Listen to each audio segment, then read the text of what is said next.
लोग के जाए के टाइम हो गया कि घूंघटा उठवते ही से जिया पगाड़ी लड़ल हो गई नहीं हम पानी पानी ऐसा रब। कुल गाना हमारे भाई के याद है तो देखा क्या तरीका कि सच हूँ मैं पौने दमदार मारू मरदा और नीचवा से ऊपर ले उड़ा दे मगरदा।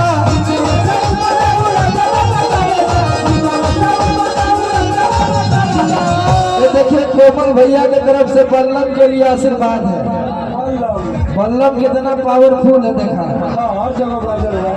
कि सच हूँ मैं पौने दमदार मारू मरदा। तब तमाम घर ही के नहीं लव यू हाँ अरे वाह वाह वाह हाँ अच्छा क्या बात है लव यू कुमन भैया। और नीचावा से ऊपर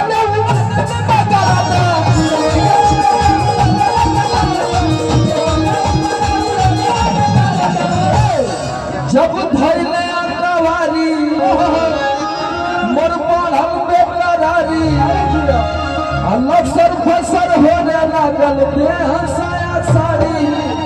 अब एगो लाइन बड़ा इम्पोर्टेंट है का अरे गरम रहे खाके मुर्ग मसाला बलम